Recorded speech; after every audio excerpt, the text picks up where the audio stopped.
This customer ordered an Avengers cake, and this is the second part to that. If you would like to see the first part, I do already have it uploaded. It's just the other half of this cake that serves as a cake stand as well. This is a 2-tiered cake, and this is the top tier to that. I am just wrapping it in fondant. This is the method I use, and I know you can still see some of the seams, but I am going to be hiding that with some of the designs that go on there. I don't get a lot of requests for cakes wrapped in fondant, so it's definitely still a work in progress for me. I then go in with my fondant tools. I do use one just to mark the lines, and then the other one just to define them a little bit more. I use this piping tip just to create these little circles all along every seam to make it look like the middle is bolted together.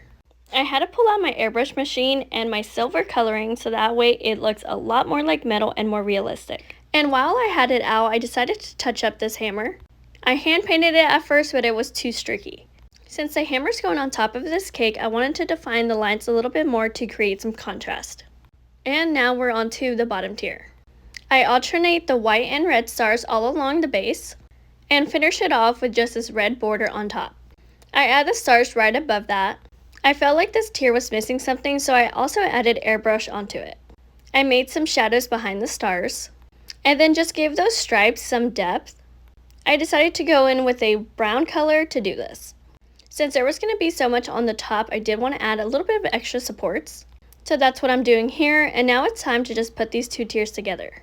I closed up the seam between them two, and I add my final dowel that secures both of the cakes together.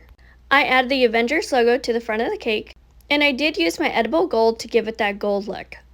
I add a cake to the top tier, and I wanted it to look flowy, so I made sure to lay it in a certain way.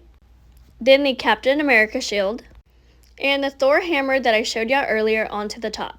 I did add a support under the hammer, just so that way it doesn't sink into the cake and it just sits up on that straw. The customer did request for it to have a number 5. And lastly, the Iron Man hand. That does light up. Once that was done, it was just time to put it together, so here it is. I really hope y'all enjoyed this cake, and I'm so glad that this customer had faith that I could create this. I am still pretty impressed with myself that I made this. Let me know what you think of this cake.